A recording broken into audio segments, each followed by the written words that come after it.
An arrow can only be fired by pulling the bow back. Wow, over the last 15 months, have you had to pull the bow back? But the good news is a bow will project you into something greater as time moves on. Welcome to the iconic event. This is specifically for leaders. I want to give you some ideas, some angles on how to reset your strategic dial for the next 6 months or 12 months, whatever your timeline might be.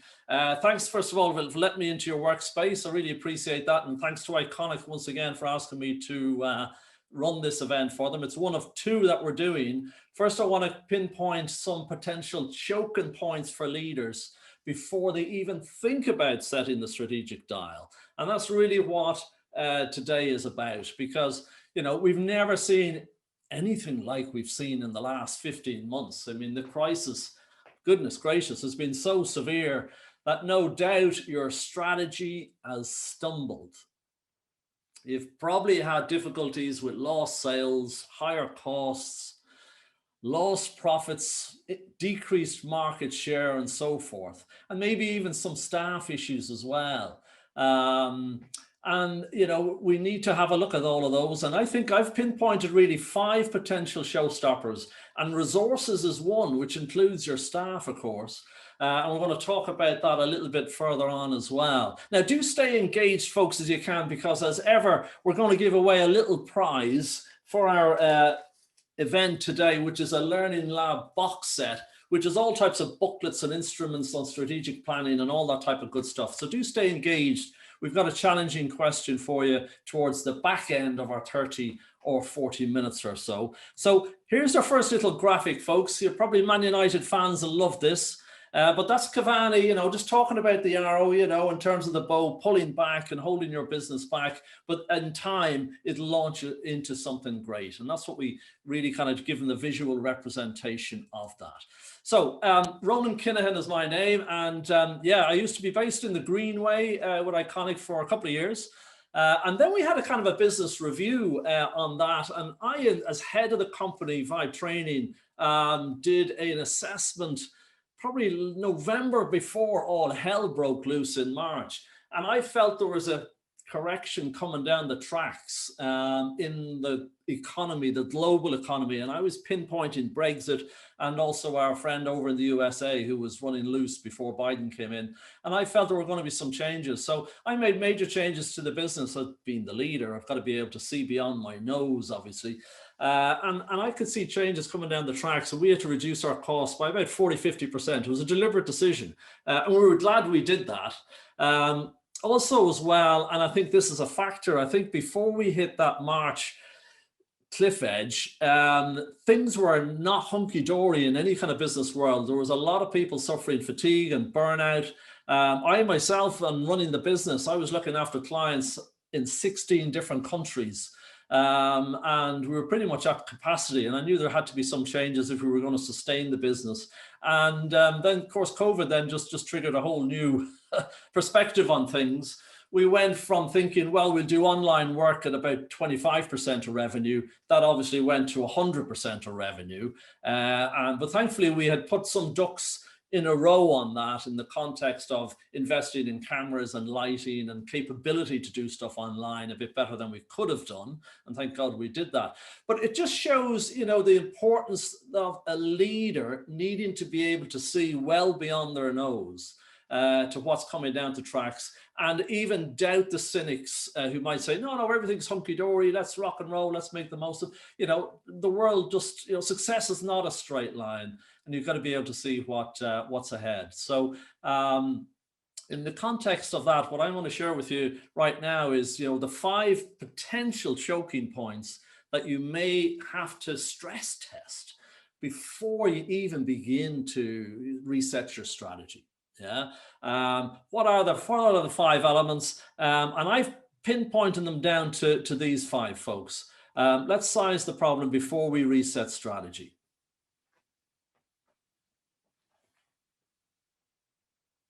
So in talking regularly to a lot of our clients online, and in fact, we've actually started doing some real in-person events now, which is great. In some countries, people are back at their offices and so forth to a more degree than we have here. But what we have found is sometimes leaders have lost their strength in terms of communication with people, and it's just the fact that the camaraderie element isn't there. People aren't within the same four walls. They're talking to their staff that are in a back room or the kitchen or some type of a put together office, and the communication is not as strong as it used to be, and that can be a little bit of a showstopper. Now I'm going to drill down on all of these.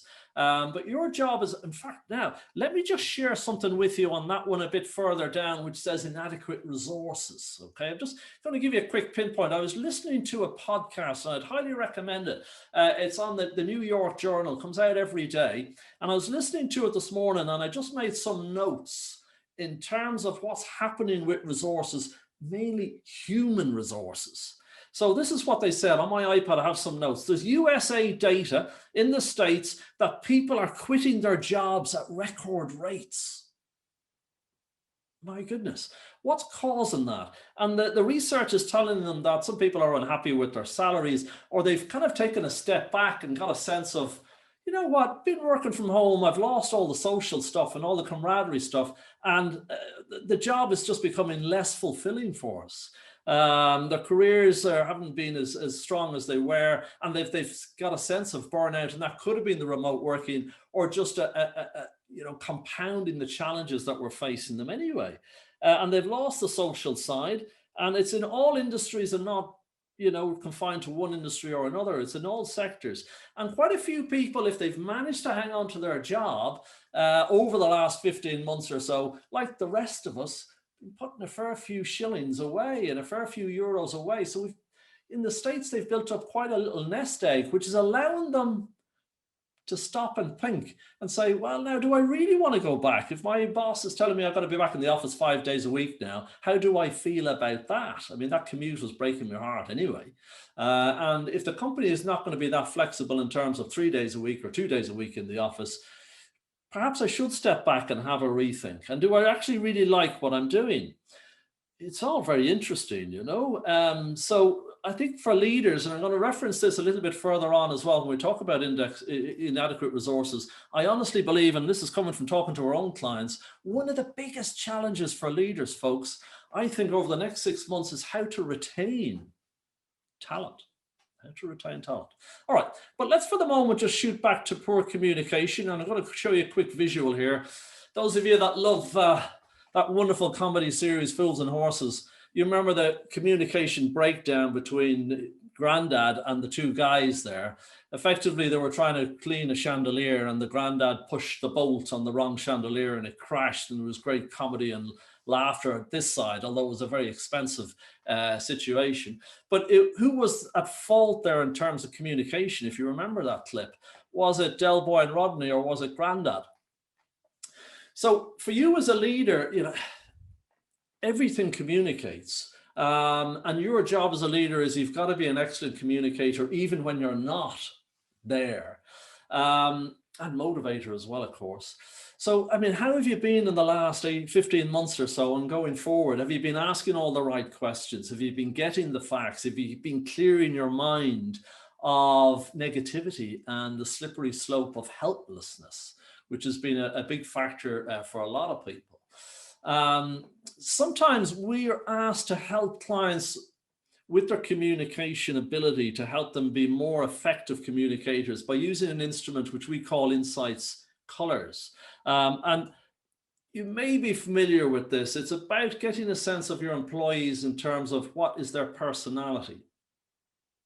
And we would create a profile for employees and teams indeed, to get a sense as to the type of people that are working for you. How do they prefer to communicate? Some people are what we call cool blues, which are very much introverted thinking types. And when you're emailing them, or you've got a remote call online, Zoom, whatever it may be, or even a phone call, you need to communicate with cool blues a little differently than their opposites, who would be sunshine yellows, who are very much extrovert feeling types. They will be very interested in chatting about everything from the Euros to their pet kitten. And that's just their personality. So do you change your personality style given the type of personalities that are out there, and there are four, and you've got some sense of what your own personality is as a leader. Have you ever invested in that and get a sense as to whether you're introverted or extroverted, or a thinking type or a feeling type? It's all got a bearing on how well you can communicate, folks. And that's insights colors. And it's one of the instruments that we use with a lot of clients and a lot of executives that want to exceed expectations.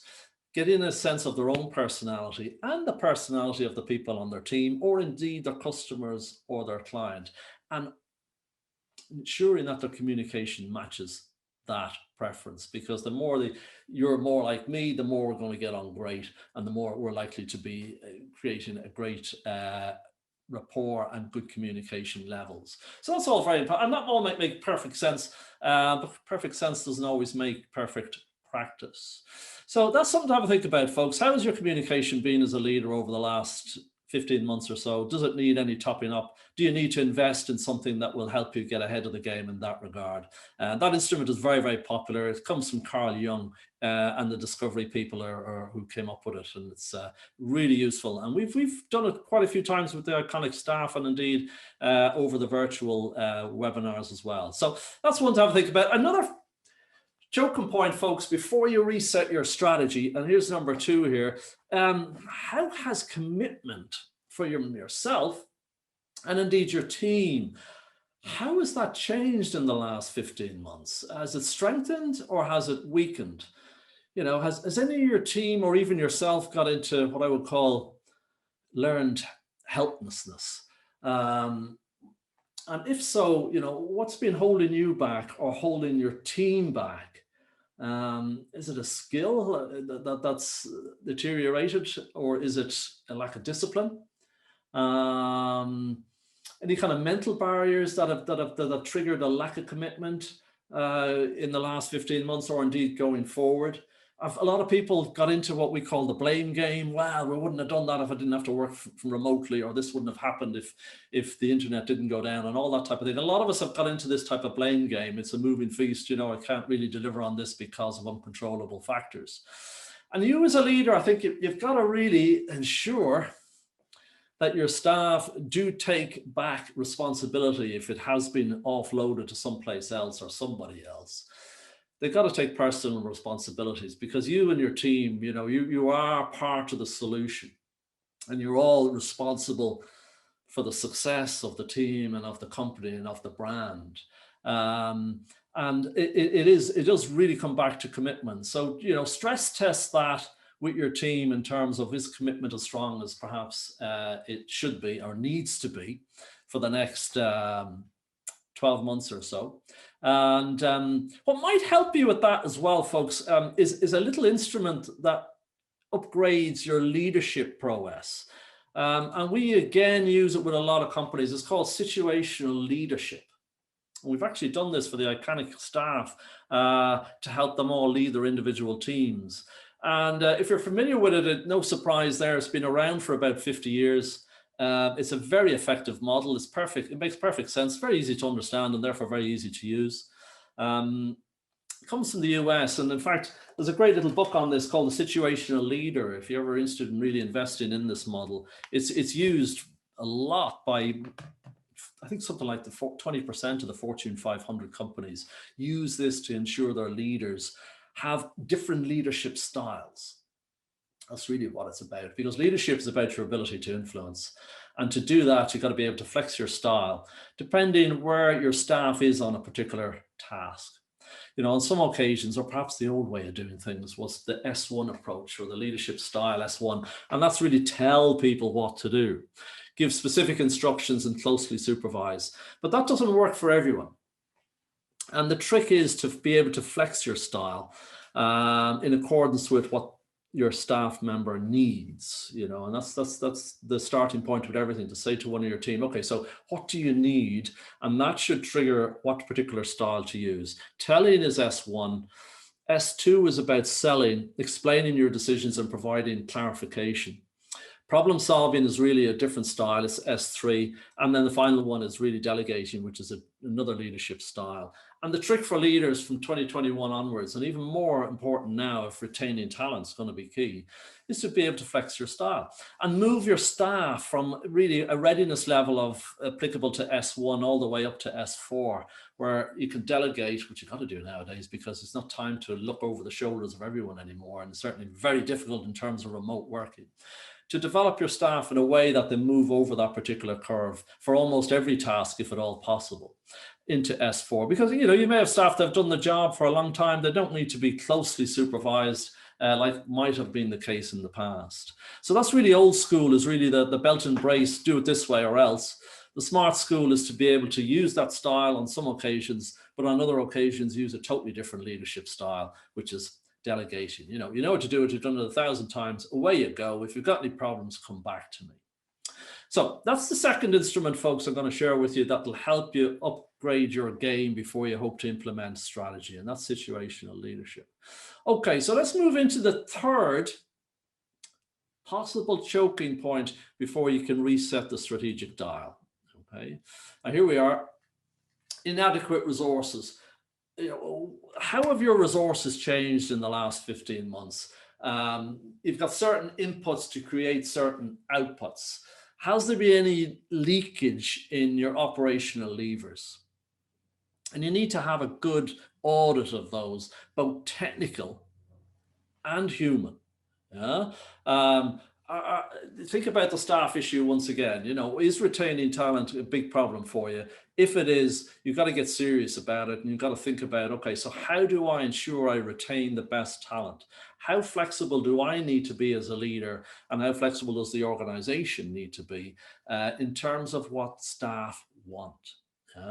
I mean, are they happy to come back into the office for 5 days a week or 3 days a week? Or are they really copper fastened into working remotely? You know, they've done it for the last 15 months or so. How do they feel about it? Do they see this as a permanent way? And if they're happy with that's going to be the permanent way for them, they're going to seek out companies that will allow them to work remotely forever.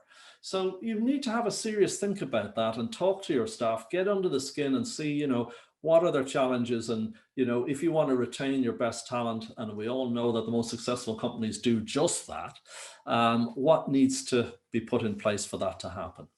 Okay, so we're just coming on to 5 to 1, and we've looked at 3 of the 5 pillars that you need to do an audit on before you set your strategic dial. Oh, I just see somebody that needs to be admitted there, so hopefully I haven't been waiting too long. I've let them in there. Okay, so at number 4, unclear role and expectations. Now, again, over the last 15 months, people have had so many distractions. Are they crystal clear in terms as to why they're on the payroll? Have they been subject to any kind of major distractions, which is propel them into doing tasks that have little or no consequences? Are they clear on the results that are expected of them? And if they are unclear, you know, it's not necessarily their fault. It's a bit like them and you driving in a fog. So it might be an idea just to check in with each of your staff members to be sure that, you know, they understand what is expected of them going forward over the next 5 or 6 months or so, and what needs to be done every minute, every hour, every day in the context of getting them, their team, and the organization to their destination. Because ultimately what gets measured gets done.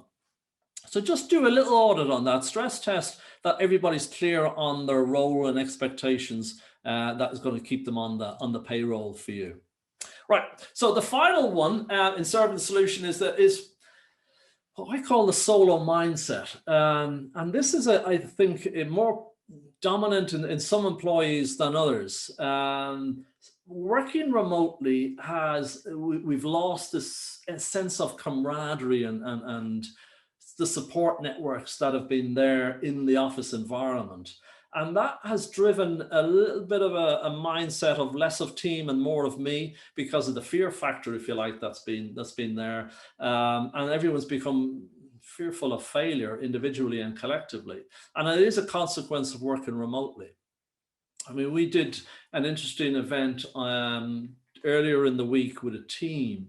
And the purpose of the event was to build the team dynamic. And what we noticed was when they were presented with a problem and they had to solve it individually, and then presented with the same problem and they had to solve it as a team, the performance on the individual mindset actually was superior to a very high degree than to the team mindset, which was unusual.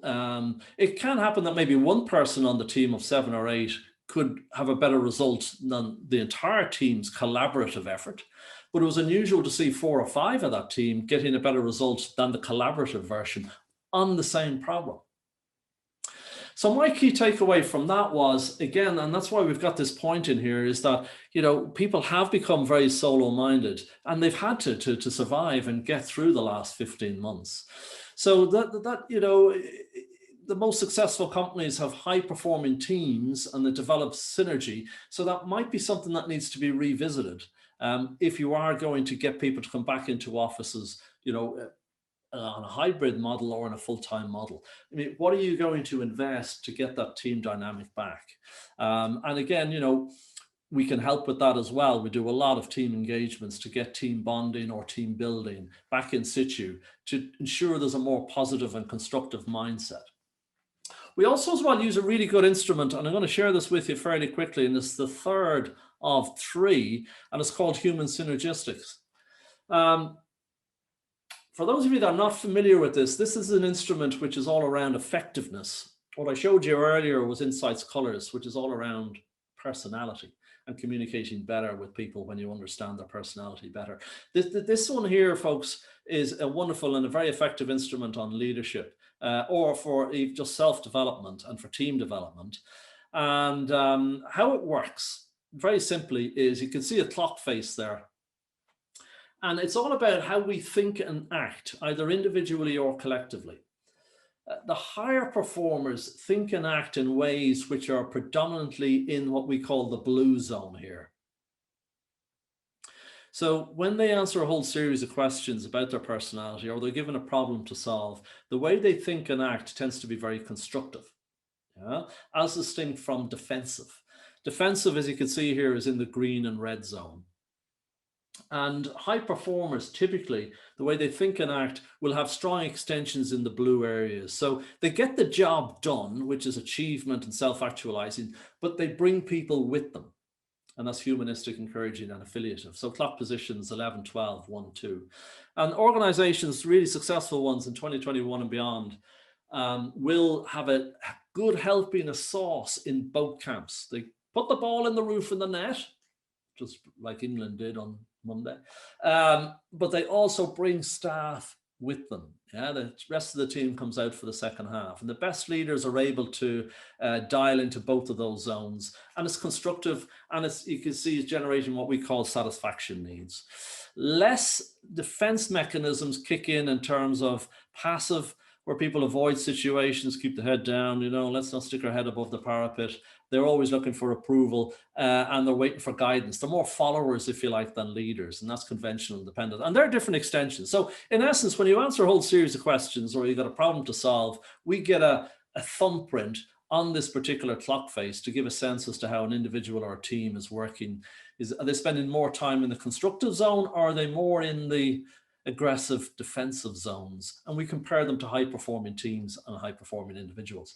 So fantastic instrument, very, very effective and very useful for team development, team building, and individual development. Something worth putting perhaps as another arrow in your quiver before you reset the strategic dial. Do a little bit of a stress test on an instrument like that. Okay, so we're almost out of time, folks. So here we are. There's the 5 components that I've mentioned.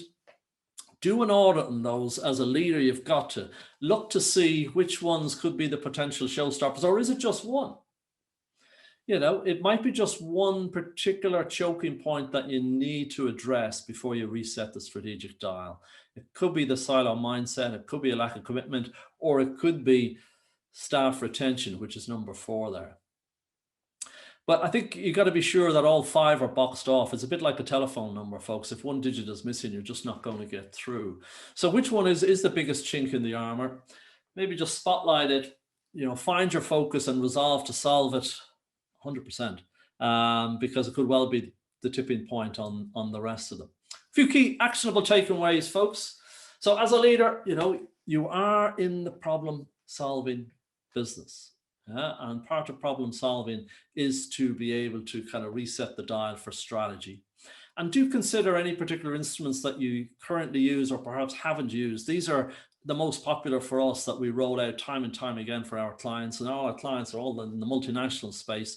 So they invest and they see the value of these particular instruments. They're all very, very simple, very effective, and we give a good return on your investment. And then of the 5 elements, do spotlight one and have that as your top priority, and then go fix it. So here's your challenge. If you can send me in chat the answer to what's missing there on that word, we'll send you out a Learning Lab box set as a little gift from us to you for taking the time out to participate. See what that missing word is. Send it to me in chat or email me, ronan@vibetraining.ie. And we've got a couple that we're happy to send out a few if everybody gets that word absolutely right. And there has been a bit of a clue in what we've done up to this particular point. And before I leave you as well, folks, I'm going to tell you a quick story. This is a concert I was at way back in 1980. Oh my God, how long back was that? It was in Dublin, and the lead band, the main event, were the Police.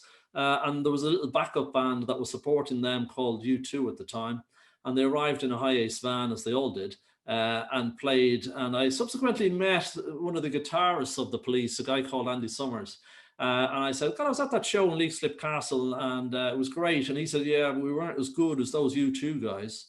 They were fantastic, And then, strangely enough, bumped into this lead singer, Bono, not that long ago. And I had a great conversation with him, and I happened to have the ticket of the concert, and I showed it to him, and he was really surprised and taken back that the lunatic out there could actually hold on to a ticket for a concert so long back. But he was amused by the fact that I had, and he said, here, look, do you want me to sign it for you? It'll probably devalue it, but if you want me to sign it, I will. And I says, okay, I'll take the risk. So he signed it, Bono, for Ronan. And interestingly, and he's probably spotted this, on the side of the ticket there, he wrote "Still Learning," which is interesting, coming from a band that's been hugely successful over the last 40 years or so and continues to be successful. And he, even with the success that he's had, and the rest of the members are still learning. So as a leader, you should always be still learning. Every day, as they say, should be a school day for leaders. So my hope is that today has been a bit of a school day for you, in a sense, giving you some ideas to assess and stress test before you reset the strategic dial. I'm going to come back at the end of the month, and I'm going to do the second of our 2 sessions, which is going to be about strategy and getting the team fully aligned and team resilience all set for what's ahead of us. And God knows what is ahead of us over the next 12 months. But at least if we have some of our ducks in a row, it should make our probabilities of success a little bit greater than what they could be. So remember, folks, that just like the arrow and the bow, when you pull the bow back and business is holding you back, like it's probably been the case for the last 15 months, the bow will launch you into something great. The road to success is never straight. It's always under construction. Thanks for showing up. Go celebrate the learning, visualize what's possible. And I look forward to talking to you again in a couple of weeks' time.